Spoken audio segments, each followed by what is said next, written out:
गुरवे नमः। श्रीमद्वरवरमुनिये नमः।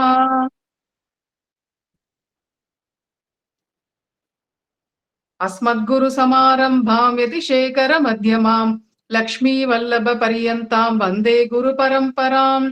मिथुने स्वादिजं विष्णोः रतांशं धन्विनः पुरे प्रपद्ये स्वसुरं विष्णोः विष्णुचित्तं पुरस्सिकम्।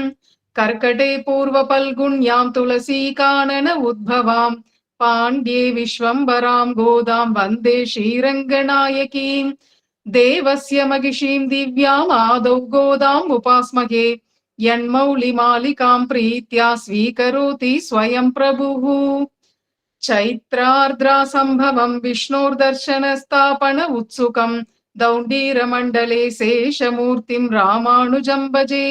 यथावतारान् मथुरा मुरारेः रामस्य साकेतपुरी च यद्वत् तथा यतीन्द्रस्य कृपाश्रयस्य पुण्योत्तरा भूतभुरी बभूव। श्रीमत्कृष्णसमाह्वाय नमो यामुनसूनवे यत्कटाक्षैः लक्ष्याणां सुलभः श्रीधरः सदा। सकलद्राविडाम्नाय सारव्याख्यानकारिणं श्रावणे रोहिणी जातं कृष्णसंख्यमहं भजे।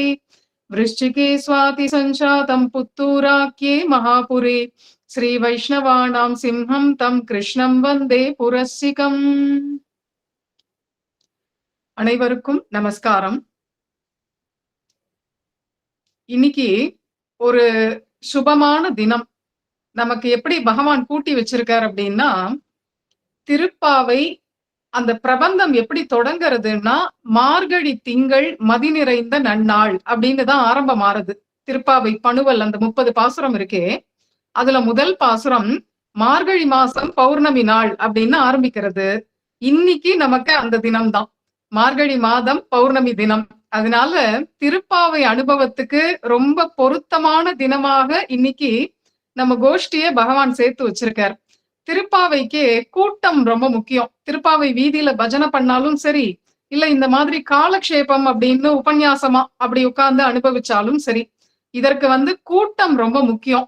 அதற்கேத்த மாதிரி இங்க ஆன்லைன்ல நீங்க இவ்வளவு பேர் 75 பேர் வரையிலும் இப்ப இருக்கீங்க. இதுவும் ஒரு பரம சௌபாகியம். இதெல்லாம் நமக்கு தெரியாது. இன்னைக்கு நமக்கு இந்த அனுபவம் இது பெரிய ஒரு நமக்கு சுபமான அனுபவங்களை மேல மேல கொடுக்கும். பகவத் விஷயத்திலையும் மேன்மேல நம்மள அபிவிருத்தி பண்ணும். நம்மளுடைய லௌகீக பலன்கள் அப்படின்னு இருக்கு இல்லையா, அதுலயும் நமக்கு மேன்மேல சௌபாகியங்களை கொடுக்கும். ஏன்னா இப்போ இந்த தினம் இப்படின்னு இதெல்லாம் நான் குறிச்சு வச்சு இன்னைக்கு பௌர்ணமியா இருக்கு, இன்னைக்கு எடுத்தா சரியா இருக்கும் அப்படின்னு குறிச்சு வச்சு நான் தரல. எனக்கு ரெக்கார்டிங் முன்னையும் இருந்தது, பின்னையும் இருக்கு, அடுத்த வாரமும் இருக்கு. எனக்கு பொங்கலுக்கு ரெக்கார்டிங் எல்லாம் இருக்கு. இன்னைக்கு ஒரு நாள் தான் எனக்கு ஃப்ரீயா இருந்தது அப்படின்னு அவர் கேட்ட போது நான் இந்த தேதி தான் ஃப்ரீயா இருக்கேன், அதனால கொடுத்தேன். ஆனா எதேச்சையா இன்னைக்குதான் நான் கவனிச்சேன், மார்கழி பௌர்ணமியா இருக்கு. திருப்பாவை ஆரம்பமே மார்கழி பௌர்ணமின்னு தான் ஆரம்பம். மதி நிறைந்த நன்னாள் அப்படின்னா பௌர்ணமி. அப்போ திருப்பாவைக்கு, திருப்பாவையினுடைய கிருஷ்ணானுபவத்துக்கு ரொம்ப பொருத்தமான தினம் அப்படின்னு பகவான் இன்னைக்கு நம்மள ஒரு கோஷ்டி சேர்த்து வச்சிருக்கார். அதனால முதல்ல அந்த பகவானுக்கு நம்மளுடைய நமஸ்காரங்களை பண்ணிப்போம். இது ஒரு அருமையான ஒரு விஷயம். ரெண்டாவது, இன்னைக்கு இன்னொரு ஒரு சௌபாகியம் என்ன கூடி வந்திருக்குன்னா, கண்ணபிரான அனுபவிக்கணும் அப்படின்னாலே அல்லது திருப்பாவை பிரபந்தத்தை அனுபவிக்கணும் அப்படின்னு நாம முற்பட்டா, முதல்ல நாம நப்பின்னை அப்படிங்கிற அந்த தாயார் கால்ல விழுந்துதான் இந்த அனுபவங்களை நாம பெற முடியும். இது எக்ஸ்க்ளூசிவ் அப்படிம்பாங்க இல்லையா, கண்ணனுக்கு மட்டும் திருப்பாவைக்கு மட்டும் தனித்துவமான ஒரு விஷயம். நப்பின்னைய முன்னிட்டு கொண்டு நாம் திருப்பாவை பிரபந்தத்தை தொடணும். நப்பின்னைய முன்னிட்டு கொண்டு நாம கண்ணபிரான் காலடிகளை பற்றணும். இது ஒரு தனித்துவமான ஒரு சிறப்பு இயல்பு கிருஷ்ணாவதாரத்துக்கு. இன்னைக்கு நமக்கு என்ன ஒரு கோயின்சிடென்ட் அமைஞ்சிருக்குன்னா, அந்த நப்பின்னைய பற்றின பாசுரம் இன்றைய நாள் பாசுரம், குத்து விளக்கெரிய அப்படின்னு இன்றைய நாள் பாசுரம் நப்பின்னை பாசுரம். அதனால திருப்பாவைக்கு, திருப்பாவை அனுபவத்துக்கு, கிருஷ்ணானுபவத்துக்கு இன்றைய தினம்தான் ரொம்ப பொருத்தமான தினம். ரொம்ப அழகா அது நமக்கு பகவான் அப்படி சேர்த்து வச்சிருக்கார். முதல்ல மார்கழி பௌர்ணமியா இருக்கு, திருப்பாவை நாயகியா இருக்கிற நப்பினையினுடைய பாசுரம் இன்னைக்கு அமைஞ்சிருக்கு. இது ரெண்டுமே நமக்கு பகவான் பார்த்து, கண்ணன் பார்த்து அப்படி சேர்த்து வச்சு அமைச்சிருக்கார். இதெல்லாம் ஒரு சுபமான நிமித்தங்கள். நம்ம இந்த அனுபவத்துல மேன்மேல அபிவிருத்தி ஆவோம் அப்படிங்கிறதுக்கு ஒரு சுப சகுனங்கள் இதெல்லாம். இப்போ பெருமாள், திருமால் அப்படிங்கிற அந்த மகாவிஷ்ணு, ஸ்ரீமன் நாராயணன். அவர் உலகத்துல அவதாரங்கள் அடிக்கடி பண்ணிண்டே இருக்கார். நிறைய அவர் தோன்றுகிறார். அதனால வேதமே என்ன சொல்றது? சவு ஷேயான் பவதி ஜாயமானஹா அப்படின்னு அவருடைய அவதாரங்களை பத்தி வேத வாக்கியம் இருக்கு. நமக்கு எப்பவுமே எல்லாத்தையும் காட்டிலும் வேதம் ஒரு விஷயத்த சொல்லிட்டா அதுதான் பரம பிரமாணம். வேதத்துக்கு மிஞ்சி வேற எதுவும் கிடையாது. எந்த சாஸ்திரமும் வேதத்துக்கு மேல கிடையாது. வேதாத்து சாஸ்திரம் பரம் நாஸ்தி. இது சம்ஸ்கிருதத்துல இருக்கு அப்படிங்கிறது தான் இல்லாம நம்மளுடைய பழந்தமிழர்கள், பண்டை தமிழர்கள்லாம் கூட வேதத்துக்கு மதிப்பு கொடுத்து கௌரவம் கொடுத்து தமிழ் இலக்கியங்கள்ல நிறைய பேசியிருக்கார்கள். அதனால தமிழர்கள்னு பார்த்தாலும் சரி, இல்ல வைதிகர்கள்னு பார்த்தாலும் சரி, வேதத்துக்கு மேற்பட்ட ஒரு பூஜ்யமான நூல் அப்படிங்கிறது இல்ல. வேதம் சொல்லியாச்சுன்னா அதுதான் அல்டிமேட் அப்படின்னு வச்சிருக்கார்கள்.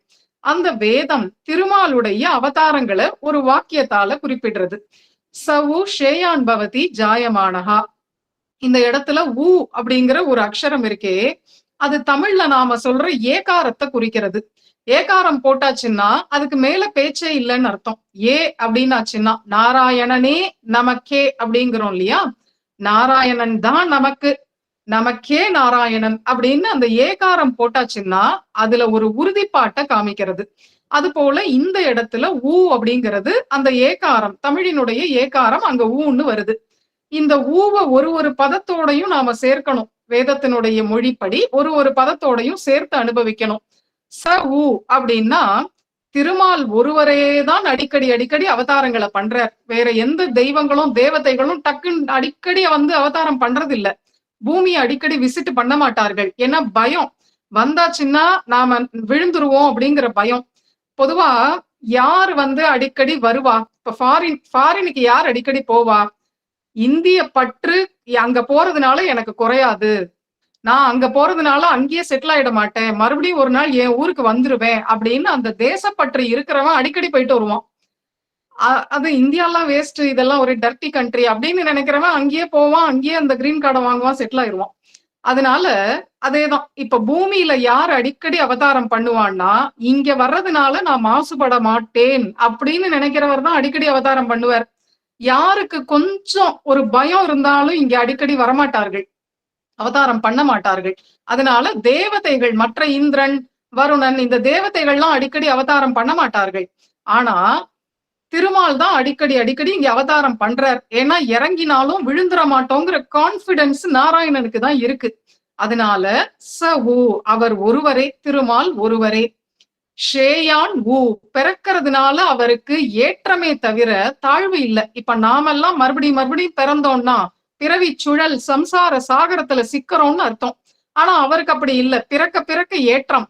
ஏன்னா அவர் பிறந்தாருன்னா அப்படியே கூண்டோட வைகுந்தோன்னு கூட்டின்னு போயிடுறாரு எல்லாரையும். நிறைய பேரை அப்படியே எஸ்கலேட் பண்ணி விட்டுடுறாரு. அதனால பிறக்க அவருக்கு ஏற்றம் தான், தாழ்ச்சி கிடையாது. அதனால ஷேயான் ஊ. ஜாயமானஹா ஊ அப்படின்னா பிறவிகளாலதான் அவருக்கு ஏற்றம். மற்ற தேவதைகள், மற்ற தெய்வங்களை சொல்லும் போது அவர்களுக்கெல்லாம் பிறவா யாக்கை பெருமான், பிறவாமைதான் அவர்களுக்கு பெருமை அப்படின்னு சொல்றார்கள். ஆனால் நாராயணனுக்கு அவதாரங்களாலதான் ஏற்றம். அடிக்கடி அவர் பூமிக்கு அவதாரம் பண்ணி வந்து நமக்கு நம்ம நடுவுல வாழ்ந்து நம்மோட ஒருவரா இருந்து, ஒரு கொச்சையா சொன்னா ஃபிளஷ் அண்ட் பிளட்டா நமக்கு நடுவுல இருந்து கலந்து பழகினாதான் அவருக்கு பெருமை. எங்காத்து ரேடி எனக்கே சுகம் அப்படின்னு அவர் பாட்டுக்கு வைகுண்டத்திலே உட்கார்ந்துட்டு இருந்தாருன்னா, இப்ப வைகுண்ட வாசல் திறப்புன்னு நடந்தது, இதெல்லாம் எப்படி நாம அப்புறம் அனுபவிக்கிறது? அதனால பிறவிகள் அவதாரங்களாலதான் நாராயணனுக்கு பெருமை. சரி, இது மாதிரி அவர் எண்ணற்ற அவதாரங்கள் எடுக்கிறார். அந்த எண்ணற்ற அவதாரங்களுக்குள்ள நாம உபாசனைக்காக தசாவதாரங்கள் அப்படின்னு புகழ்பெற்ற 10 அவதாரங்களை எடுத்து வச்சிருக்கோம். முனிவர்கள்லாம் நமக்கு தொகுத்து கொடுத்திருக்கார்கள். இந்த தசாவதாரங்களையாவது அடிக்கடி நீங்க சிந்தனை பண்ணுங்கள் அப்படின்னு எடுத்து கொடுத்திருக்கார்கள். 10 அவதாரங்கள் பிரசித்தம். மத்ஸ்ய, கூர்ம, வராக, நரசிம்ம, வாமன, பரசுராம, ராம, பலராம, கிருஷ்ண, கல்கி அப்படின்னு தசாவதாரங்கள். இந்த தசாவதாரங்களுக்குள்ளயும் ராமாவதாரமும் கிருஷ்ணாவதாரமும் தான் பூர்ண அவதாரங்கள் அப்படின்னு சொல்லப்படுறது. ஏன்னா மற்ற அவதாரங்கள்லாம் பெருமாள் என்ன பண்றார், அப்படி திடீர்னு தூண்ல இருந்து தோன்றார், தான் வந்த காரியத்தை முடிச்சு ஹிரண்யகசிபுவை வதம் பண்ணி காரியம் முடிச்சாச்சுன்னா மறைஞ்சிடுறார். அதே மாதிரி ஒரு மகாபலி கிட்ட ஒரு குள்ள வாமன மூர்த்தியா வரார், தானம் வாங்குறார், உலகத்தையே அளக்கிறார், மறைஞ்சு போயிடுறார். அப்படி கதை அப்படியே பூர்த்தி ஆயிடுறது, அப்படியே பாதியில முடிஞ்சிருது கதை. ஒரு லூஸ் எண்ட் அப்படிம்பாங்கல்ல, நாவல்ல எல்லாம் சொல்லுவாங்க, திடீர்னு காணாம போயிடுது, லூஸ் எண்ட் ஆயிடுது அப்படிம்பாங்க. அந்த மாதிரி அவருடைய கதை ஒரு ஆரம்பம் பூர்த்தின்னு அப்படி போகாம, ஒரு கதையா சரித்திரமா போகாம திடீர்னு தோன்றினார், மறைஞ்சு போயிட்டார் அப்படிங்கிற மாதிரி இருக்கு. ஆனா ராமாவதாரமும் கிருஷ்ணாவதாரமும் தான் பிறவி தோற்றத்திலிருந்து ஆரம்பிச்சு அவருடைய பூர்த்தி வரையிலும், எப்படி அவர் பரமபதத்துக்கு போனார் அப்படிங்கிறது வரையிலும் தொடர்ச்சியா ஒரு பெரிய சரித்திரத்தை படைக்கிறார். அதனால இந்த 2 அவதாரங்களும் பூர்ணாவதாரங்கள் அப்படின்னு சொல்றோம். இதுலயும் இந்த 2 அவதாரங்களுக்குள்ளயும் கிருஷ்ணாவதாரத்துக்கு தான் ரொம்ப ஏற்றம் அதிகம். ஏன்னா பெண் அப்படின்னு பிறந்தாலே கண்ணனிடத்துல ஈடுபட்டுடலாம். ராமரிடத்துல அந்த தைரியம் வராது. ராமரிடத்துல ஈடுபடக்கூடாதுன்னு சொல்ல வரல, முனிவர்களே ராமரை பார்த்து ஆசைப்பட்டிருக்கார்கள், ஐயோ நாமெல்லாம் பொண்ணா இல்லையே, இவர் இத்தனை அழகா இருக்காருன்னு. ஆனா கிருஷ்ணாவதாரத்துல அந்த கவலையே இல்ல. ஒரு குப்ஜைன்னு ஒருத்தி கூணல் முதுகோட கண்ணனுக்கு சந்தனம் தடவினா அவளும் கண்ணனை பெற்றுட்டா அப்படின்னு யாருமே கிருஷ்ணாவதாரத்தை பார்த்து தயங்க வேண்டாம். ஐயோ நம்ம நிலைமை இப்படி இருக்கே அப்படின்னு நினைக்கவே வேண்டாம். நம்மளுடைய படிப்பு கம்மியா இருக்குன்னு நினைக்க வேண்டாம், நம்மளுடைய அழகு சுமாரா இருக்குன்னு நினைக்க வேண்டாம், நமக்கு அந்தஸ்து இல்லைன்னு நினைக்க வேண்டாம். எந்த ஒரு கவலையும் இல்லாம கண்ணன்னாலே ஆசைப்படுற மாதிரி ஒரு மூர்த்தி அவர். அப்படிப்பட்ட பகவான். இப்போ இந்த கண்ணன் இடத்துல யாருக்குதான் ஆசை வராது? சாதாரண மனிதர்களுக்கே வரும். எந்த உயிரினம்னு இருந்தா அதுக்கே வரும். நேர பார்த்தாச்சுன்னா நம்ம நேர பாக்குற வரையிலும் போவானே. கோவில்ல இந்த பகல் 10 நாளும் ஒரு திருக்கோலம் சாத்துப்படி அலங்காரங்கள்லாம் போட்டுன்னு வரார். அதை பார்த்தே அவ்வளவு பேரும் மயங்கி நிக்கிறார்கள். ஆச்சரியமா இருக்கு பார்த்தா. அந்த விக்கிரகம் என்ன அவர்களோட பேசுதா, அவர்களை போய் தொடுதா, அவர்களை பார்த்து ஒரு கண்ணையாவது சிமிட்டுதா? ஆனா அப்படியே புவனமே மயங்கி நிக்கிறது. நம்பெருமாள் ஸ்ரீ ரங்கநாதர் பரமபத வாசலை திறக்கிறார்னா அப்படியே சுத்தி இவ்வளவு கூட்டம். என்னதான் ஒரு பக்கம் நாஸ்திகம் பேசினாலும் இதை தடுக்க முடியலையே. சுத்தி அவ்வளவு கூட்டம். அவர் என்ன ஏதாவது அவர் குரலை யாராவது கேட்டாங்களா? அவர் ஒரு கண்ணை சிமிட்டுறாரா, கையை இப்படி அபயம் காட்டுறாரு, இப்படி லேசா வான்னு அசைக்கிறாரா? ஆனா அவ்வளவு கூட்டம் அவர்கிட்ட மயங்கும் போது அவதாரமா நின்னு அவர் வாயை திறந்து வேற பேசி கையை அசைச்சு கண்ணை சிமிட்டி நம்மளை பார்த்து சிரிச்சு நமக்கு சில நல்ல வார்த்தைகள்லாம் சொல்லி அவர் சில உபதேசங்கள்லாம் வேற பண்ணினா உலகம் என்ன மயங்கும். அப்படி உலகமே மயங்குற ஒரு அவதாரம் கிருஷ்ணாவதாரம். இந்த கிருஷ்ணாவதாரத்துக்குன்னு ஒரு நாயகி, அது யாருன்னா நப்பின்னை. பொதுவா நம்ம இந்த தசாவதாரங்களையும் இப்படி ஒரு ஒரு ஆழ்ந்த நோக்கு, ஒரு ஓவர்வியூ மாதிரி பண்ணிட்டே வந்தோம்னா மாறி மாறி ஸ்ரீதேவி பூமி தேவி தான் இந்த தசாவதாரத்துல நாயகிகளா இடம் பெற்றுண்டே இருக்கார்கள். முதல்ல கூர்மாவதாரம்னு எடுத்தா பெருமாள் ஆமையா ஆகி மந்திரமலைய முதுகுல போட்டு பார்க்கடலை கடைஞ்சு லக்ஷ்மி வந்துட்டா. பார்க்கடல்ல இருந்து லக்ஷ்மி பெருமாள் கழுத்துல மாலையிடுறா. அங்க ஒரு லக்ஷ்மி கல்யாணம் நடக்கிறது. அப்போ அந்த அவதாரத்துல லக்ஷ்மிநாதனா இருக்கார். உடனே பூமாதேவி பாக்குறா, என்ன கோட்டை விட்டுட்டாரு, எனக்குன்னு ஒரு அவதாரம் வாங்கோ. உடனே வராக பெருமாள் வரார். வராக பெருமாள் பூமி பிராட்டிய அந்த பிரளய மகனையா, பிரளயார்ணவ மகனையா இருந்த பூமியை இடந்து எடுத்து பூமி திருக்கல்யாணம் பண்ணிக்கிறார். முதல்ல லக்ஷ்மி தேவி, அடுத்தது வராக அவதாரத்துக்கு பூமாதேவி. உடனே பாக்குறா, அந்த மகாலட்சுமி பாக்குறா, ஐயோ அந்த கூர்மா அவதாரத்தை விட வராக அவதாரம் ரொம்ப பிரசித்தியா போச்சே. 108ல எத்தனை கூர்மாவதார கோயில் இருக்கு? எனக்கு தெரிஞ்சு கூர்மமூர்த்தின்னு ஸ்ரீகூர்மம்னு ஒரு க்ஷேத்திரம் ஒண்ணுதான் இருக்கு எனக்கு தெரிஞ்சு. ஏதாவது நவீன ஸ்தலங்கள்ல வேணா இனிமே கூர்ம பெருமாளுக்கு கட்டலாமே ஒழிய கூர்மாவதார ஸ்தலம்ங்கிறது ஒண்ணுதான், 1-2 தான் இருக்கு. ஆனா வராக அவதார ஸ்தலம் எத்தனை இருக்கு? நம்ம பாரத தேசத்துல கணக்கெடுத்தா வராகமூர்த்தி ஸ்தலங்கள் மட்டுமே சுமார் ஒரு 200 இருக்கும். அந்த அளவுக்கு வராக அவதாரம் பிரசித்தியா போச்சேன்னு லக்ஷ்மி பார்த்தா, இதை விட நான் இன்னும் பிரசித்தி ஆகணும்னு உடனே நரசிம்ம அவதாரமா அவர் மடியில போய் உட்காந்து நரசிம்ம பெருமாளோட மாலவுல சுவாமின்னு அவரை பண்ணி அங்க ஒரு லட்சுமி கல்யாணம் நரசிம்ம அவதாரத்துல. அது பார்த்தா வராக அவதாரத்தை விட நரசிம்ம அவதாரம் பிரசித்தியா போச்சு. எல்லா கோவில்லையும் ஒரு நரசிம்மர் சன்னதி இருக்கு. அந்த அளவுக்கு நரசிம்ம அவதாரம். உடனே இவ பார்த்தா அடுத்தது உலகளந்த பெருமாள். பூமியைத்தானே தானம் வாங்குறார். அதனால அது ஒரு பூமாதேவி கல்யாணம் ஆயிடுறது. வாமனரா வந்து உலகத்தையே அளந்து பூதானம் தானே வாங்குறார் வாமனர். அதனால இந்த அவதாரம் அடுத்த அவதாரத்துல பூமாதேவி கல்யாணம். உடனே அடுத்தது லக்ஷ்மி பாக்குறா, அடாடா உலகளந்த பெருமாள்னு இவர் வராக அவதாரத்தை விட இது இன்னும் பிரசித்தியா போயிடுத்தே.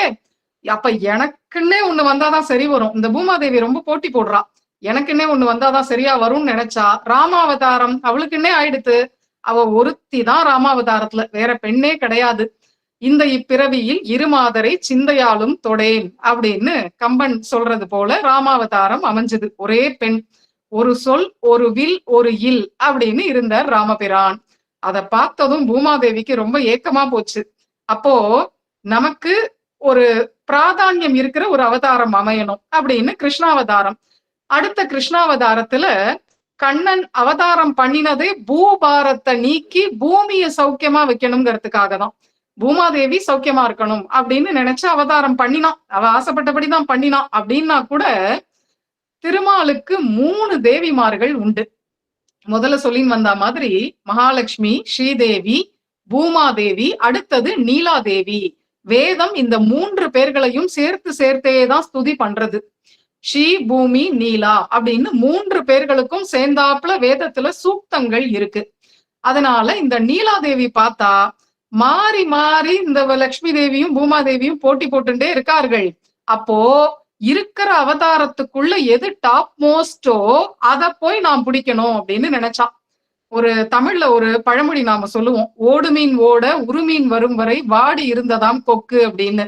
எல்லா அவதாரங்களையும் போக விட்டு அந்த கொக்கு வந்து தனக்கு வேணுங்கிற பெரிய மீன் வர வரைக்கும் காத்துன்னு இருக்கும்.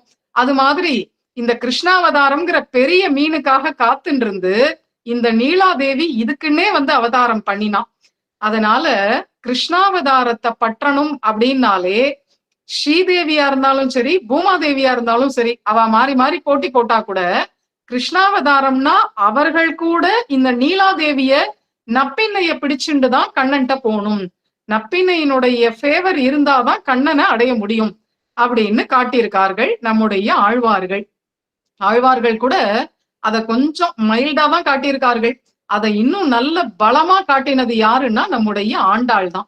அதனால திருப்பாவையையும் கிருஷ்ணானுபவத்தையும் நாம பெறணும் அப்படின்னாலே நீலாதேவி அப்படிங்கிற நப்பின்னை காலதான் பிடிக்கணும். நப்பின்னைய சேவிச்சுண்டு நப்பின்னை அருள் இருந்தாதான் நாம கண்ணனிடத்துல போய் அந்த அனுபவங்களை பெற முடியும். இப்போ ஒரு கேள்வி வருது. வடக்கெல்லாம் பார்த்தா கிருஷ்ணாலயங்கள்ல ராதா கிருஷ்ணன் கோவில் அப்படின்னு நிறைய இருக்கு. கண்ணன் கோவில் இருக்கு, பக்கத்துல ராதை அப்படின்னு ஒரு தேவி இடது பக்கம் நிப்பா, வாம பாகத்துல அநேகமா இருப்பா. கண்ணன் தோல்ல சாஞ்சுன்னு இருப்பா, இல்லைன்னா கையில ஏதாவது ஒரு சந்தன கும்பா ஏதாவது வச்சுன்னு இருப்பா. இது மாதிரி இருக்கும் ராதையோட திருக்கோலங்கள். இங்க நம்ம பக்கங்கள்ல தட்சிண தேசத்துல அவ்வளவா இல்ல, ஏதோ ஓரளவு இருக்கு, ராதாகிருஷ்ணன் சந்நிதிகள் இருக்குன்னா கூட வடக்க அளவுக்கு இல்ல. ஒரு கேள்வி என்ன வருது, அங்க இருக்கிற ராதை தான் ஆண்டாள் சொல்ற நப்பின்னையா அப்படின்னு ஒரு கேள்வி வருது. அப்படி சொல்ல முடியல, ஏன்னா அதுக்கு நம்ம கிட்ட ஆதாரங்கள் இல்ல. ராதை தான் நப்பின்னை அப்படின்னு சொல்ல முடியல. ஏன்னா நப்பின்னைய கண்ணன் எப்படி கல்யாணம் பண்ணிக்கிறான் அப்படின்னா 7 எருதுகளை அடர்த்து அவ அந்த நப்பின்னையினுடைய அப்பா கும்பகன் அப்படின்னு ஒருத்தர், நப்பின்னையுடைய அம்மா பேர் தர்மதைன்னு பேரு, நப்பின்னையினுடைய பேரண்ட்ஸ் இவர்கள் தான். அவ அந்த நப்பின்னையினுடைய அப்பா என்ன பண்றார், 7 காள மாடுகளை பந்தயமா வச்சிருக்கார். யார் இந்த 7 காள மாட்டை அடக்குறாங்களோ அவருக்குதான் என் பொண்ணை கொடுப்பேன். என்னெல்லாம் பரீட்சை பண்ணி பொண்ணை கொடுத்துருக்காங்க. இன்னைக்கு என்ன பண்றாங்க, நல்ல படிப்பு இருக்கா, சின்ன வயசுலயே நிறைய சொத்து சேர்த்துட்டாரா, கார் வாங்கியாச்சா, ஃபாரினுக்கு போயிட்டு வந்துட்டு அதெல்லாம் இருக்கா, இப்படி பாக்குறாங்க இல்லையா இன்னைக்கு. அன்னைக்கு வீரம் இருக்கான்னு பாத்திருக்கார்கள் அவர்கள். பொண்ணை காப்பாத்தணும்னா பணங்காசு இருந்தா போறாது, வீரம் இருக்கணும், தைரியம் இருக்கணும், ஆம்பளையா இருக்கணும். அதனால நல்ல வீரனா இருக்கானான்னு பார்த்து கொடுக்கணும். அப்போ 7 எருதுகளை அடக்கிற சக்தி எவனுக்கு இருக்கோ அவனுக்கு தான் பொண்ணை தருவேன்னு அவர் பந்தயம் வச்சிருந்தார். கண்ணன் போய் அந்த 7 எருதுகளையும் அடக்கி நப்பினைய கல்யாணம் பண்ணிட்டு வந்தான் அப்படின்னு இந்த கதை இருக்கு. ஆனா ராதா கல்யாணம் அப்படி சொல்லப்படல. முதல்ல ராதைய பத்தி பேசக்கூடிய நூல் அப்படிங்கிறதே கர்க சங்கீதை தான். அதுலதான் ராதை அப்படிங்கிற அந்த தேவிய பத்தின கதைகள் நமக்கு கொஞ்சம் கிடைக்கிறது. ஆனா அதுலயும் அந்த ராதை எப்படி சொல்லியிருக்குன்னா காந்தர்வ விதிப்படி கண்ணன் விவாகம் பண்ணிட்டதா சொல்லியிருக்கு. 2 பேரும் ஒருத்தர் மனசால ஈடுபட்டு தேவர்கள் எல்லாமே இறங்கி வந்து அந்த கல்யாணத்தை நடத்தி வச்சதாக அந்த கல்யாண விவரிப்பு அப்படிதான் இருக்கு. 7 எருதுகளை அடர்த்து பண்ணினதா கதை இல்ல. அப்போ ராதையும் நப்பின்னையும் ஒண்ணுன்னு நாம ஆதாரப்படி சொல்ல முடியாது. புராண ஆதாரங்கள் நமக்கு அப்படி எதுவும் இல்ல. இன்னொரு விஷயம், இந்த நப்பின்னைக்கு வடமொழியில நீலாதேவின்னு பெயர். நீலா அப்படின்னாலே கருப்பா இருக்கிறவள்னு அர்த்தம். கருமை வண்ணம் கொண்டவள். நம்முடைய இந்திய நிறம்ங்கிறதே கருமைதான். வெள்ளைக்காரன் வந்தப்புறம்தான் பொண்ணு நல்ல வெள்ளையா சிவப்பா இருக்கான்னு கேட்கிற வழக்கம் வந்துருது. அதுக்காக எல்லாம் இல்லாத பவுடர் கிரீம் எல்லாம் அடிச்சு வெள்ளையாக்கி பெயிண்ட் அடிச்சுக்கிறதுங்கிறதும் வந்துருது. ஆனா இந்தியாவினுடைய நிறம்ங்கிறதே கருப்பு நிறம் தான். கருப்பா இருந்ததான் பெருமை. அப்பெல்லாம் கண்ணனுடைய காலத்துல கருமை நிறம் இருக்கிறது தான் பெருமை. அதனால என்ன ஆச்சு, இந்த நீலாங்கிற கண்ணனுடைய மகிழ்ச்சிகள்ல முக்கியமானவள் இந்த நீலா நப்பின்னை. இவளுடைய நிறமே கருமை நிறம் தான். ஒரு தாயார், கருப்பான தாயார் நமக்கு. அப்படிப்பட்டவள் இவள் கருமை நிறமா இருக்கா. ஆனா ராதைய பத்தி சொல்லும் போது அவள் நல்ல கௌராங்கி அப்படின்னே பேர். கௌர வர்ணம்னா நல்ல வெள்ளை வர்ணம், நல்ல வெள்ளை வெளையர்னு இருப்பாளாம் ராதை. அதனால இதெல்லாம் வச்சு பார்க்கும்போது நம்ம ராதை தான் இங்க இருக்கிற நப்பின்னைன்னு சொல்ல முடியல. ராதைன்னு தனியா ஒரு பெண்மணி இருந்திருக்கா கண்ணனுடைய கோபிகைகள்ல. நப்பின்னை அப்படிங்கிற ஆண்டாள் பாடக்கூடிய இந்த பெண்மணி தாயார் ஸ்தானத்துல நமக்கு இருக்கா. இது ஒரு விஷயம். இன்னொன்னு, பாகவதத்துல சத்யா அப்படிங்கிற ஒரு பெண்ணை பத்தின கதை வருது. 7, 8 மகிழ்ச்சிகள் கண்ணனுக்கு. அதுல ஒருத்தி சத்யா அப்படின்னு அவளுக்கு பெயர். நாகனஜிதி அப்படின்னு திருநாமம் அவளுக்கு. அந்த பொண்ணுடைய கதையும் 7 காளைகளை அடக்கி கண்ணன் கல்யாணம் பண்ணிட்ட கதையாதான் வருது. அப்போ அந்த நாகனஜிதிங்கிற சத்யாதான் நப்பின்னையா அப்படின்னு அடுத்த கேள்வி நாம கேட்டுக்கலாம். அப்பவும் அதுக்கு இல்லைன்னு தான் பதில் சொல்லணும். ஏன்னா இந்த நப்பின்னைய கண்ணன் கோகுலத்துல பிருந்தாவனத்துல இருக்கிற காலத்திலேயே கல்யாணம் பண்ணின்னு வந்துட்டான். ஆனா அந்த நாகனஜிதி கல்யாணம்ங்கிறது துவாரகையில கண்ணன் இருக்கும்போது போய் பண்ணிக்கிறதா தான் அமையறது. இந்த நப்பின்னையினுடைய பெற்றோர் பிறந்த இடம் எல்லாம் வேற. அந்த நாகனஜிதியினுடைய பெற்றோர் பிறந்த இடம் இதெல்லாம் வேற. இந்த நப்பின்னை கண்ணனுக்கு தாய்மாமன் பொண்ணு. தாய்மாமன் பொண்ணா இருக்கக்கூடியவள் நப்பின்னை. கண்ணனுக்கு உறவு, மாமா பொண்ணு. ஆனா அந்த நாகனஜிதி அந்த மாதிரி எந்த பிளட் ரிலேஷன் உறவும் கிடையாது கண்ணபிரானுக்கு.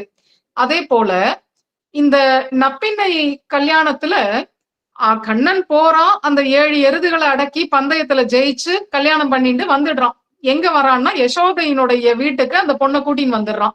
நந்தகோபர் யசோதை அந்த பவனத்துக்கு கூட்டிட்டு வந்து கோகுலம் திருவாயர்பாடியில அந்த பொண்ணோட வாழறான் அப்படின்னு தான் கதை இருக்கு. ஆனா இந்த நாகனஜித்திய கல்யாணம் பண்ணி சத்யாங்கிற அந்த பெண்ணை கல்யாணம் பண்ணி கண்ணபிரான் துவாரகைக்கு கூட்டின்னு வரான். அப்படி வரும்போது அந்த பொண்ணு கல்யாணம் ஆகி வரும்போது நிறைய எதிரிகள்லாம் எதிர்க்கிறான். சுயம்பரம்னா அப்படித்தானே, ஒரு பொண்ணை கல்யாணம் பண்ணின்னு போனா உடனே மற்றவர்கள்லாம் யுத்தத்துக்கு வருவார்கள்.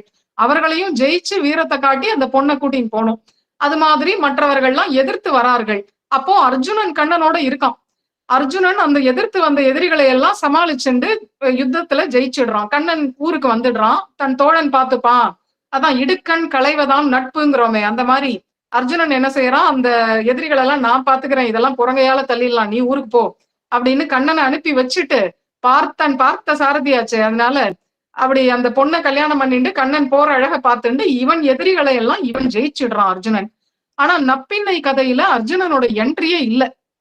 அர்ஜுனன் பிருந்தாவனத்துல இருந்த காலத்துல, கண்ணன் பிருந்தாவனத்துல இருந்த அந்த காலகட்டங்கள்ல அர்ஜுனன் வரவே இல்லை. அதனால இதெல்லாம் எதற்குன்னா, நாகனஜிதிங்கிற சத்யா அந்த பெண்ணும் நப்பின்னையும் ஒருத்தி கிடையாது, 2 பேரும் வேற வேற. மேலும் நமக்கு தேசிகனுடைய ஒரு ஸ்லோகத்துல ராதையா, பாலிகையா, நீலையா அப்படின்னு 3 பெண்களை அவர் முக்கியமா எடுக்கிறார். ராதைய சொல்றார்கள் பூர்வர்கள், ராதைய கொஞ்சம் ஸ்மரிச்சிருக்கார்கள். ராதா அப்படின்னு ஒரு கோபிகை, பாலிகான்னு முக்கியமா ஒருத்தி இருந்திருக்கா கண்ணனுடைய கோபிகைகள்ல. பாலிகான்னு ஒருத்தி. அதே போல இந்த நீலான்னு ஒருத்தி. தனித்தனியா செட்டா இருந்திருக்கார்கள் கண்ணபிரானுக்கு. அதுல இப்போ வடக்க ராதாகிருஷ்ண பக்திய பெருசா எடுத்துட்டார்கள். இங்க தெற்க நாம நப்பின்னை கிருஷ்ண பக்தி அப்படிங்கிறத ஆண்டாளுடைய திருப்பாவைய வச்சுண்டு இத ஒரு வலிமையா நாம எடுத்துட்டோம். இப்படி செட்டு செட்டா கண்ணனுக்கு கோபிகைகள், தாயார்கள் இவெல்லாம் இருந்திருக்கார்கள். இங்க திருவல்லிக்கேணி மாதிரி க்ஷேத்திரங்கள்ல பார்த்தா ருக்மிணி கிருஷ்ண வழிபாடு அதிகம். பொதுவா பண்டை தமிழர்களுடைய கல்வெட்டுக்களை பார்த்தா ருக்மிணி கிருஷ்ண வழிபாடு அதிகமா சொல்லப்பட்டிருக்கு.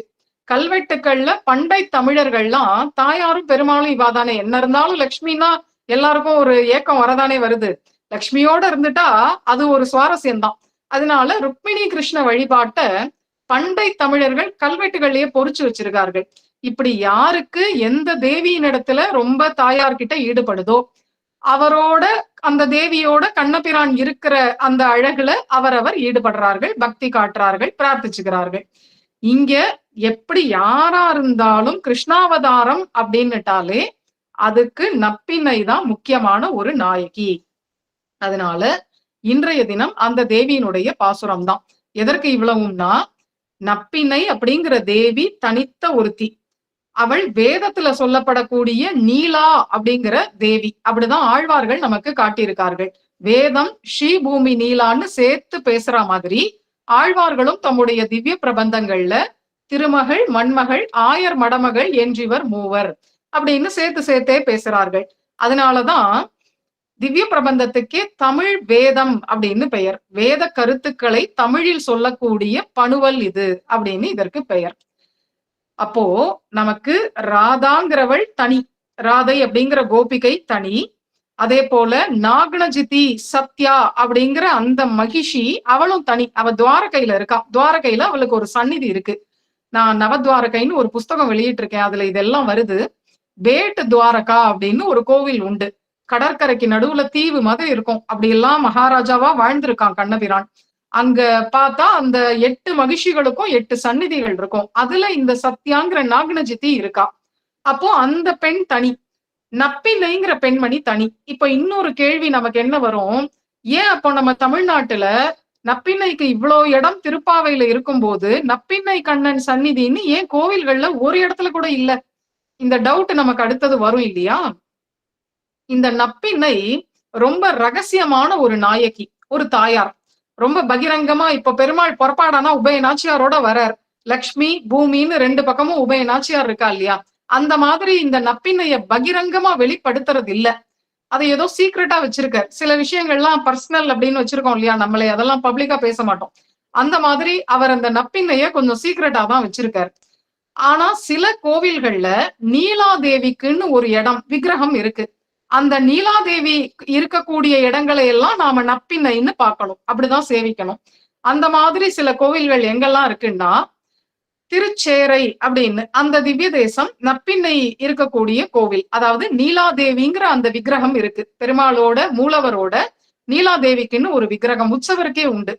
3 தேவிமார்கள், அதுல நீலாதேவி இருக்கா. அதே மாதிரி ஆழ்வார் திருநகரியில பொலிந்து நின்ற பிரான் இருக்காரு இல்லையா, அவருக்கு நீலாதேவி உண்டு. நீலாதேவினாலே நப்பின்னை தான்.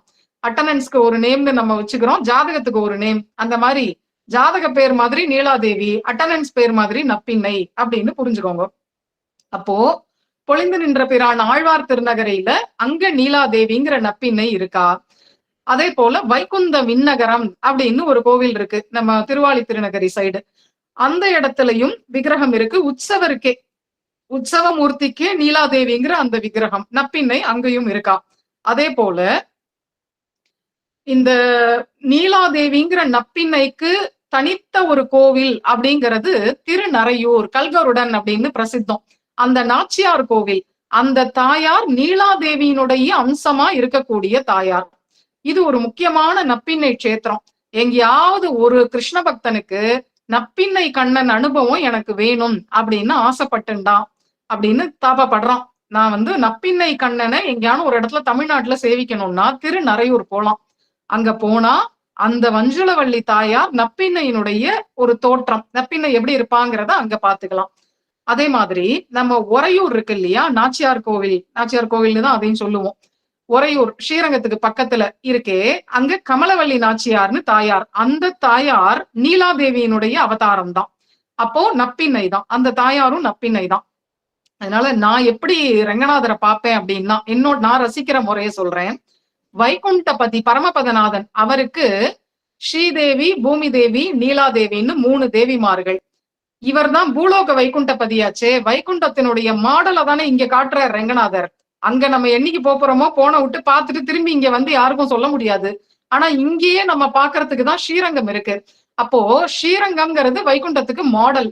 இங்க காட்டும் போது அதே 3 தேவிமார் இருக்கணும் இல்லையா? ஸ்ரீதேவியாக ரெங்கநாச்சியார் இருக்கா, ரெங்கநாயகி தாயார். பூமாதேவியாக ஆண்டாளே இருக்கா. நீலாதேவியாக இந்த கமலவல்லி நாச்சியார் இருக்கா. அப்படியே நேர்கோட்டுல இருப்பா 3 பேரும். அந்த மாதிரி இந்த பூலோக வைகுண்டபதிக்கும் இந்த 3 தேவிமார்களும் இருக்கா அப்படின்னு இது நான் ரசிக்கிற ஒரு பிரகரணம். இது ஒரு விஷயம். அடுத்தது அதே ஸ்ரீரங்கத்திலேயே பரமபதநாதன் சந்நிதின்னு ஒண்ணு இருக்கு. அங்கேயும் ஸ்ரீபூமி நெய்லான்னு 3 தேவிமார்களும் இருப்பா. எங்கெல்லாம் நீலாதேவி இருக்காளோ அந்த இடத்துல எல்லாம் நப்பின்னை அப்படின்னு நீங்க தியானம் பண்ணிக்கணும். நப்பின்னை தான் அந்த ரூபமா இருக்கா அப்படின்னு அர்த்தம். அதனால தமிழ்நாட்டுல நப்பின்னை கண்ணன் சந்நிதி இருக்கான்னு கேட்டா இந்த 6 கோவில்களையும் தைரியமா சொல்லலாம். அந்த அளவுக்கு நப்பின்னைங்கிறவள் ஒரு தனித்த இடம் பெறுகிறாள் கிருஷ்ணாவதாரத்துல. நப்பின்னைங்கிறவோ கண்ணனுடையவே மகிஷி தேவியா இருக்கா, தாயாரா இருக்கா. இப்ப ராதையை பத்தி சொல்லும் போது ஒரு சில கிரந்தங்கள்லாம் வேற ஒரு கோபன ராதைக்கு கல்யாணம் பண்ணி கொடுத்துடுறா. ஆனாலும் அவோ மீராபாய் மாதிரி கண்ணனையே நினைச்சு வாழ்ந்துட்டு அப்படி இருக்கா அப்படின்னு சொல்லக்கூடிய நூல்களும் இருக்கு. ஆனா நப்பின்னைய பத்தி அந்த மாதிரி எந்த நூலும் சொல்லல. நப்பின்னைய நேரடியா கண்ணன் திருக்கல்யாணம் பண்ணி ஏத்துட்டான். சின்ன வயசுலயே கல்யாணம் பண்ணிடுறான். அதனால நப்பின்னைங்கிற அந்த தேவி நமக்கெல்லாம் தாயார் ஸ்தானத்துல இருக்கா. அந்த தாயார பத்தின பாசுரம் இன்றைய பாசுரம். குத்து விளக்கெரிய கோட்டுக்கால் கட்டில் மேல். ஆண்டாள் தன்னுடைய வயதை ஒத்த அந்த சிறுமிகளை எல்லாம் எழுப்பிண்டு அந்த நப்பின்னை சந்நிதிக்கு வந்து நின்னுட்டான். அங்க வந்து நின்னு பிரார்த்திக்கிறான். என்னன்னா எப்படி அப்படி பாக்குறா, அதாவது மனக்கண்ணால் அவளுக்கு இவ்வளவும் தெரியறது. ஸ்ரீவில்லிபுத்தூர்ல இருந்தபடிக்கே இவ்வளவு காட்சியும் அவளுக்கு கிடைக்கிறது. பார்த்தா அவ எப்படி படுத்துட்டு இருக்காளாம். அந்த நப்பின்னையோட கண்ணன் இருக்கான், சேர்ந்து இருக்கா. 2 பேரும் சயன கிரகத்துல சேர்ந்து இருக்கா. நம்ம பெருமாள் கோயில்ல எல்லாம் பார்த்தா ராத்திரி சயனோற்சவம்னு நடக்கும். அப்போ ஒரு தொட்டில் அதை கொண்டு போய் போடுவார்கள். அங்க ஒரு உற்சவ மூர்த்தியை கிடத்துவார்கள். அது வந்து ராத்திரி சில கோயில்கள்ல சேவிக்கலாம். உற்சவ மூர்த்தியை கிடத்தி அங்க ஒரு தாயார அவருடைய திருவடி வாரத்துல அப்படி வைப்பார்கள். வைக்கிற வரையிலும் நாம பாக்குறோம். வச்சப்புறம் என்ன நடக்கும்னு ஆண்டாள் பார்த்திருக்கா. வைக்கிற வரைக்கும் நாம பார்த்துட்டு பிரசாதம் பாயசமோ ஏதோ சில இடங்கள்ல அக்கார விடிசல் பால்கோவெல்லாம் தருவாங்க. பிரசாதமா சாப்பிட்டுட்டு வீட்டுக்கு வந்துருவோம், கதவு சாத்திருவாங்க. அதுக்கு மேல என்ன நடக்கிறதுன்னு ஆண்டாள் பாக்குறான். எங்க நப்பின்னை கண்ணன் சந்நிதியில பார்த்தா அப்படியே குத்து விளக்கெல்லாம் நல்ல சுடர் விட்டு எரியறது. இது எப்படி இருக்கு? பொதுவா உலக விஷயமான சிற்றின்பத்துக்கே இருட்டு தனிமை இதத்தான் நாடி போவார்கள். இருட்டு வேணும், தனிமை, பிரைவசி வேணும். இப்படிதான் போவார்கள் மக்கள்லாம். ஒரு கல்யாணம் ஆறுதுன்னா இருட்டு இடமா போவாங்க, தனிமையா இருக்கிற மாதிரி போவாங்க. அதுக்கு அப்படியே நேர் ஆப்போசிட் பேரின்பம். பேரின்பம் அப்படின்னாலே வெளிச்சம் வேணும், கூட்டம் வேணும். அதைத்தான் இன்னைக்கு முதல்ல சொன்னேன். வெளிச்சத்துக்கு பௌர்ணமி, கூட்டத்துக்கு இவ்வளவு பேர் இருக்கீங்க ஆன்லைன்ல. அதனால பேரின்பத்துக்கு வெளிச்சமும் கூட்டமும் தேவை.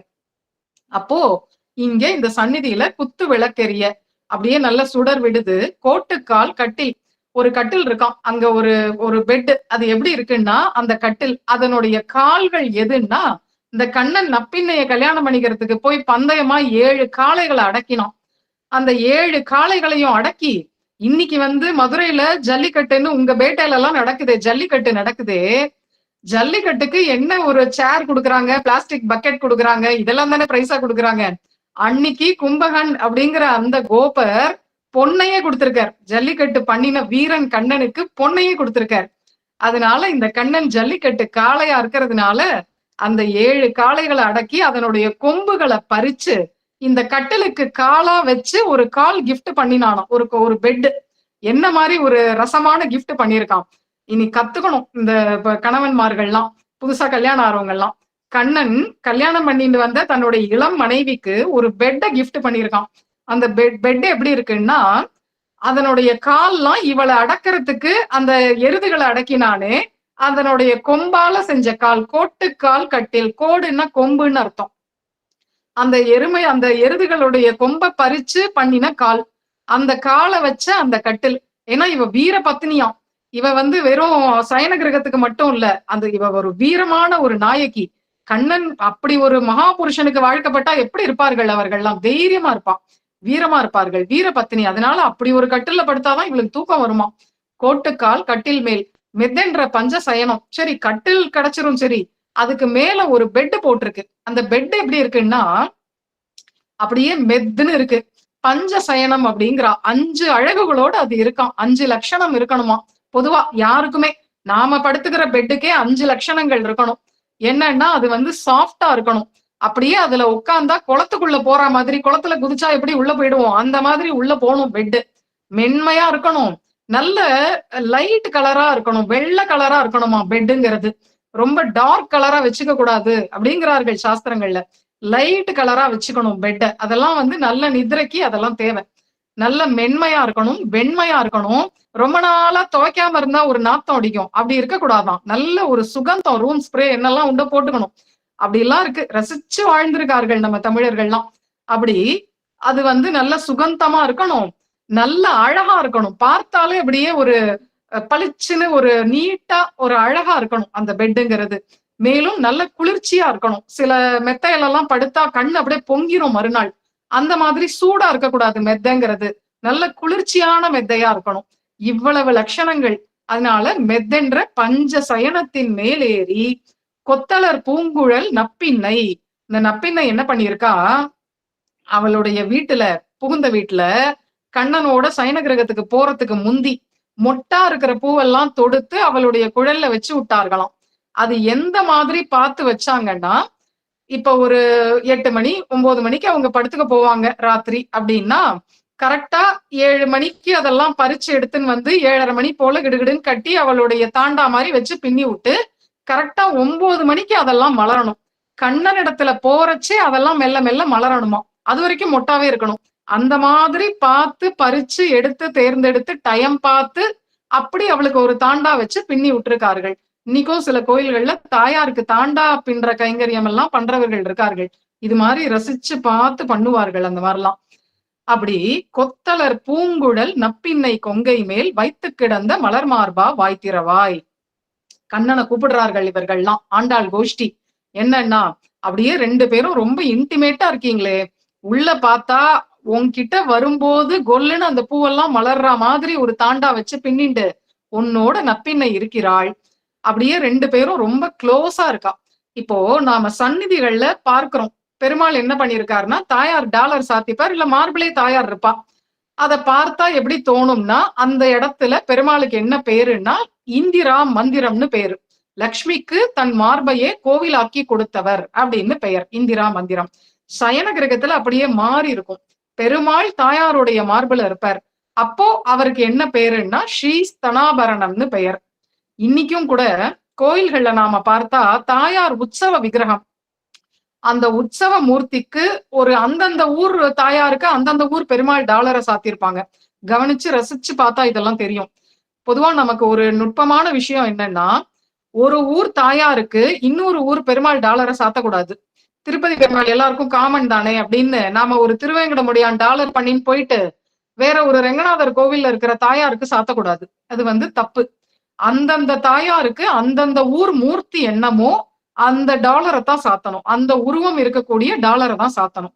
அந்த டாலருக்கே என்ன பெயர்னா ஸ்ரீ ஸ்தனாபரணம் அப்படின்னு பெயர்.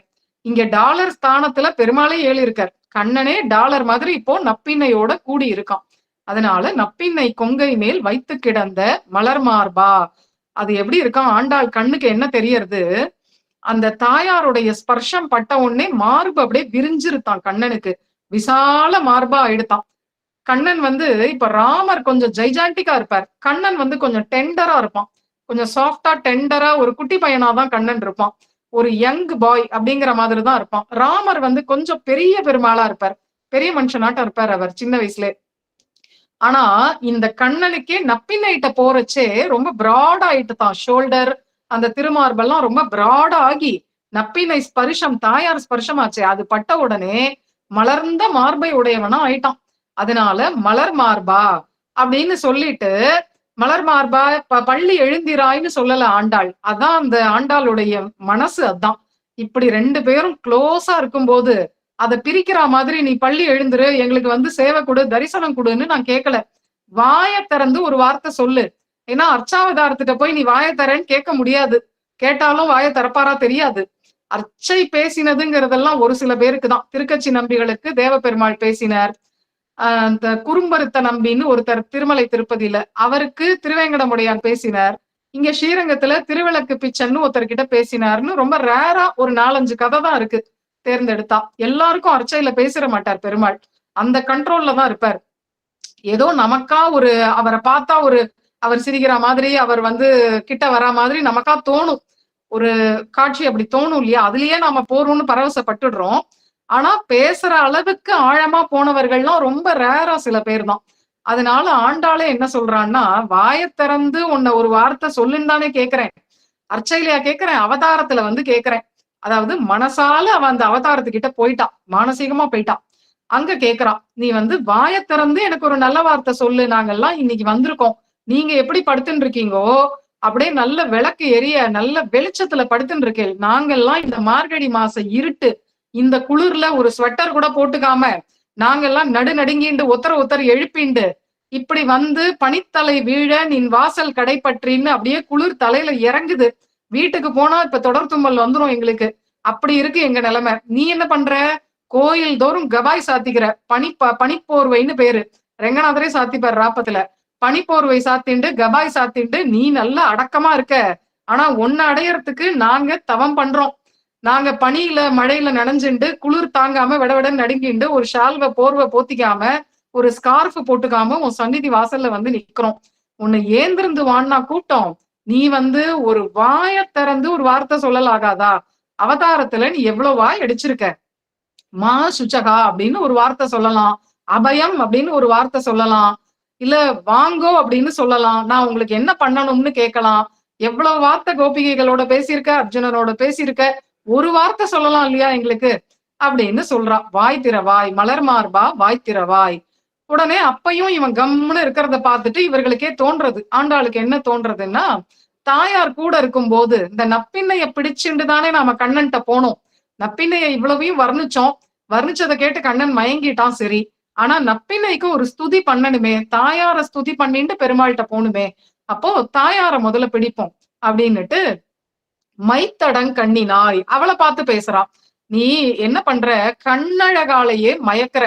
நீ கண்ணன் எங்களெல்லாம் பார்த்து கண்ணடிக்கிறான், நாங்க சொக்கி விழறோம். ஆனா அந்த கண்ணனை பார்த்து நீ கண்ணடிக்கிற.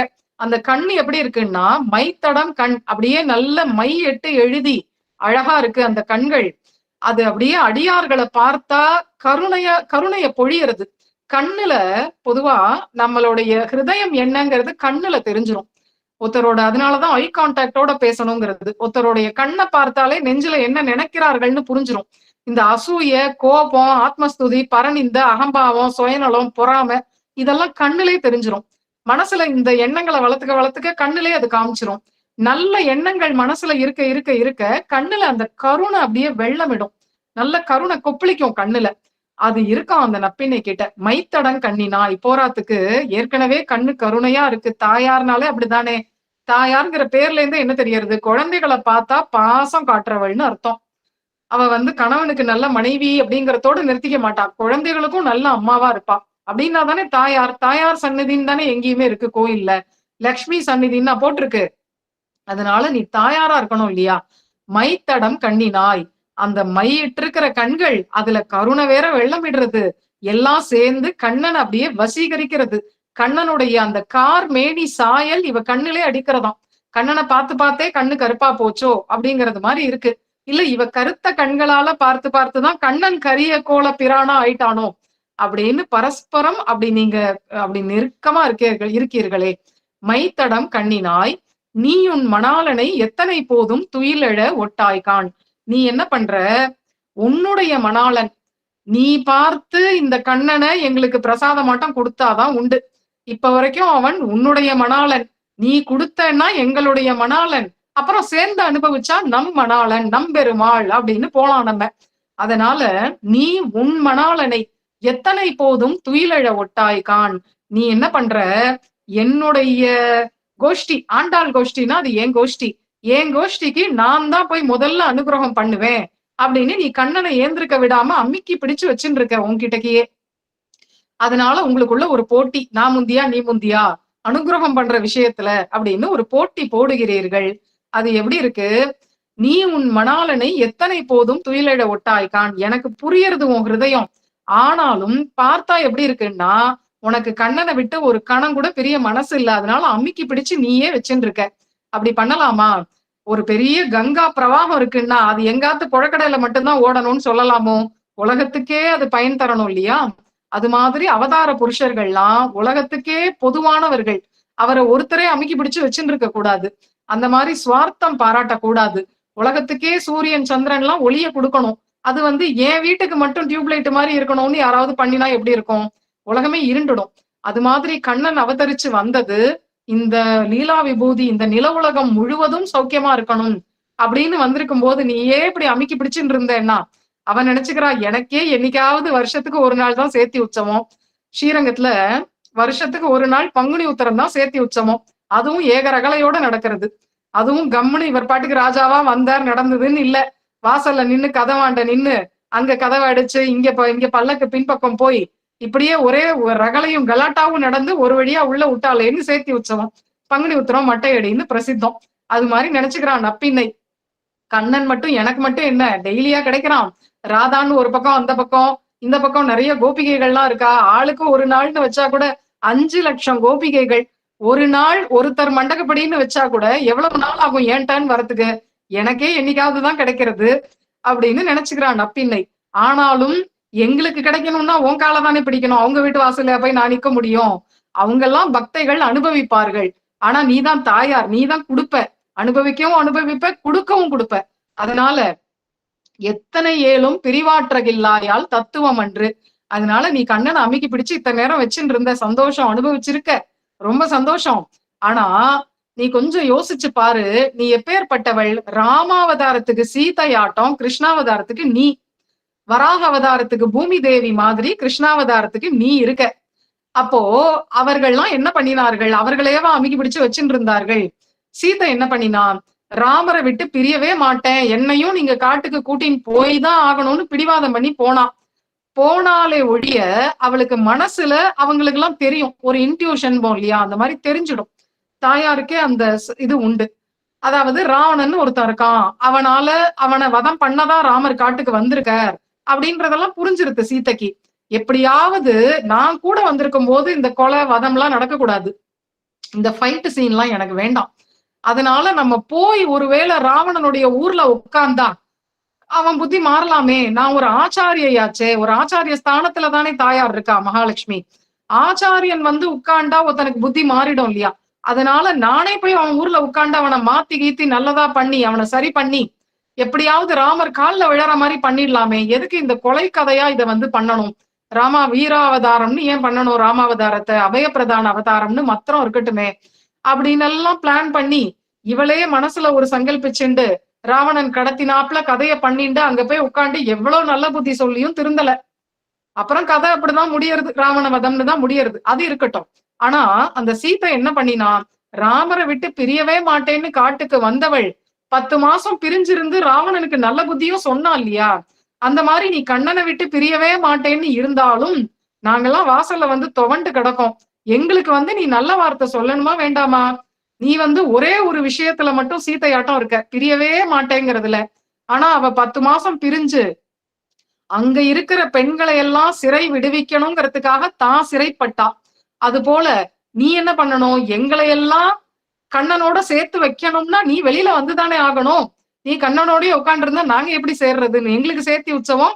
இந்த பொதுவா சொல்லுவா, பக்கத்து இலையில பாயசம் ஒருத்தர் சாப்பிட்டு இருக்காரு அப்படின்னா நம்ம வாய் இனிச்சுடுமா? அதை பார்த்தா பக்கத்து இலையில இருக்கிறவர் நல்லா வழிச்சு பாயசம் சாப்பிடுறார், அதை சாப்பிடுறத பார்த்தா நம்ம வாயில அந்த இனிப்பு ஏறிடுமா? நாம 2 ஸ்பூன் எடுத்து சாப்பிட்டாதானே ஏறும். அது மாதிரி கண்ணன்கிற பாயசத்தை நீயே சாப்பிட்டு இருக்கியே, எங்களுக்கு கொஞ்சம் அதை தர வேண்டாமா? நீ சாப்பிட்டு இருக்கிறதையே பார்த்தா எங்களுக்கு எப்படி போறோம் அப்படின்னு நினைச்சுண்டு இதெல்லாம் ஒரு ரசமான பேச்சு. தாயார்கிட்ட தானே இப்படி பேச முடியும், வேற யார்ட்டா பேசினா கோவிச்சுப்பா. தாயார்னா அம்மா தானே, அம்மா எப்படி கோவிச்சுப்பா? அதனால ரசிக்கிறா இதெல்லாம் நப்பின்னை. அப்போ எத்தனை ஏழும் பிரிவாற்றகில்லாயால் தத்துவம் அன்று. தத்துவம் அப்படின்னா ஸ்வரூபம் அப்படின்னு அர்த்தம். உன்னுடைய தன்மை, தத்துவம்னா தன்மைன்னு அர்த்தம். உன்னுடைய தன்மை என்ன? விஷ்ணு பத்னி ஜெகன்மாதா. நீ கண்ணனுக்கு பத்னியாவும் இருக்கணும், எங்களுக்கெல்லாம் தாயாராவும் இருக்கணும். எங்க கூட எங்களை மாதிரி நாயகிகளோட வந்து நின்னா நீ எங்களுக்கு எல்லாம் தலைவியா இருக்கணும், சுவாமினியா இருக்கணும். குழந்தைகளா வந்தா அவளுக்கு எல்லாம் தாயாரா இருக்கணும். அது மாதிரி உன்னுடைய ஸ்தானங்கள் அப்படி எல்லாம் இருக்கு இல்லையா? அப்போ நீ என்ன பண்ணணும்? கண்ணனோட மனைவியா மாத்திரம் கொஞ்சின்னு இருந்தா எப்படி போரும்? அது எப்படி சரியா வரும்? அதனால நீ ஈஸ்வரி இல்லையா? அப்போ நீ வந்து எத்தனை ஏழும் பிரிவாற்றகில்லாயாள்னு இருக்கக்கூடாது. இப்படி நான் பிரியவே மாட்டேன், அகலகில்லேன்னு நான் மார்பிலே இருப்பேன் அப்படின்னு நீ இருந்தேன்னா சரி வராது. தனிக்கோயில் நாச்சியாராவும் இருந்து நாங்கெல்லாம் வந்து என்ன கோரிக்கை வைக்கிறோமோ அதெல்லாம் கேட்கணும். பொதுவா ஆகமமே என்ன சொல்றது? தாயாருக்கு 3 ஸ்தானங்கள் இருக்கு அப்படின்னு சொல்றது. அது என்னன்னா திருமார்பு நாச்சியார், உபய நாச்சியார், தனிக்கோயில் நாச்சியார் அப்படின்னு 3 ஸ்தானமா தாயாருக்கு. திருமார்பு நாச்சியாருக்கு யோகலட்சுமின்னு பேர். எப்பவும் சம்யோகத்திலே இருக்கா. பக்கத்துல இருக்கிற 2 நாச்சியாரும் போகலட்சுமி. சமயத்துல எதிர்ல நின்னுட்டு மட்டையடி, பந்து விளையாட்டு அதெல்லாம் பண்ணுவா. திருக்கல்யாணம் அதுக்கெல்லாம் அந்த உபய நாச்சியார் தான். மாலை மாத்திப்பா, திருமாங்கல்ய தாரணம் இதெல்லாம் அந்த உபய நாச்சியாருக்கு. ஆனா இந்த தனிக்கோயில் நாச்சியார்னு இருக்கா. தனிக்கோயில் தாயார்னு இப்ப திருவல்லிக்கேணியில வேதவள்ளி தாயார் இருக்கா. இது போல தனிக்கோவில் தாயார் என்ன பண்ணுவான்னா, நாமெல்லாம் போய் இப்ப நாம இருக்கோம். அப்பாட்ட ஏதோ ஒரு ஒரு நமக்கு ஒரு 5000 ரூபாய் கடன் வேணும், பணம் வேணும், 5000 ரூபாய் பணம் வேணும், வாங்க வேண்டி இருக்குன்னா நேரா அப்பாட்ட போய் நிக்க மாட்டோம். அம்மாட்ட போய் அம்மா எப்படியாவது அவர்கிட்ட அந்த ஆள்கிட்ட வாங்கி கூட, எனக்கு பணம் வேணும், நான் போய் கேட்டா எரிஞ்சு விழுவார், நீ தான் வாங்கி கூட, இல்ல நீ ஏதாவது பருப்பு டப்பில ஒளிச்சு வச்சிருக்கியா அதையாவது எடுத்துக்கூட, எனக்கு ஒரு அவசர தேவை இருக்கு, காலேஜ்ல எல்லாரும் டூர் போறோம், நானும் போகணும், 5000 ரூபாய் வேணும் அப்படின்னு அம்மாட்ட தனியா இருக்கும் போதுதான் போய் பேசுவோம். அப்பாவும் அம்மாவும் சேர்ந்து சோஃபால உட்கார்ந்து இருக்கும் போது நம்ம அம்மாட்ட போய் பேச முடியாது. அப்படிங்கிறச்சு தனியா இருக்கும்போது தாயார்கிட்ட அம்மா கிட்ட போய் சொல்லிக்கிற மாதிரி தனிக்கோயில் தாயார்கிட்ட போய் நம்ம கோரிக்கையை வைக்கலாம். நீ இப்படி கண்ணனுடைய ஒட்டிண்டு சேர்ந்து இருந்தேன்னா நாங்க சொல்றது எப்படி? எங்களுக்கு கூச்சமா இருக்காதா? பக்கத்துலயே கண்ணன் இருக்கா, நாங்க எப்படி சொல்றது?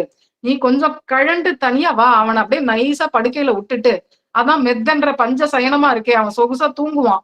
ஏன்னா அவன் வந்து இந்த மார்கழியில குளிக்கிறதெல்லாம் அவனுக்கு சரியா வராது, நாட்காலை நீராடி எல்லாம் சரியா வராது. அவன் மார்கழி மாசம் நடக்கிற வைகுண்ட ஏகாதசி அன்னைக்கு திருமஞ்சனம் பண்றது இல்ல. எப்பவுமே அபிஷேக பிரியர்னா அது வந்து சிவபெருமான் தான். அலங்கார பிரியகா விஷ்ணுகோ. பெருமாளுக்கு எப்பவுமே அலங்காரம் பண்ணிட்டு ஜோரா இருக்கிறது அவருக்கு அதுதான் ரொம்ப பிடிக்கும். அவர் நாமத்தை சொன்னாலே நாம ஸ்நானம் பண்ணின பலன் உண்டு அப்படிங்கும் போது அவர் அந்த நாமி என்னத்துக்கு குளிக்கணும்னு நினைச்சுக்க போறார். அதனால அவர் குளிக்கணும்னாலே இவ அப்பா ஆண்டாளுடைய அப்பா 10 பாட்டு பாடணும். நீராட வாராய்ன்னு 10 பாசுரம் பாடி லேசுல வரமாட்டான். நப்பின்னை காணில் சிரிக்கும் அப்படின்னு சொன்னாதான் கண்ணன் வருவான். நீ மட்டும் வரலன்னா உன்னை வந்து நப்பின்னை அழுக்கு மூட்டை அப்படின்னு சொல்லி சிரிப்பா.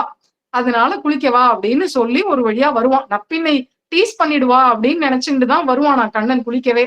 அதனால நீ வந்து என்ன பண்ணு, சொகுசா கண்ணனை அப்படியே நைசா மெத்தையில விட்டுட்டு எங்க கிட்ட தனிக்கோயில் தாயாரா வந்து நில்லு. எங்களுடைய கோரிக்கைகளை எல்லாம் உங்ககிட்ட விண்ணப்பம் பண்றோம். நாங்க எவ்வளவு பேர் பின்னாடி இருக்கோம் பாரு, எவ்வளவு லேடிஸ் இருக்கோம்.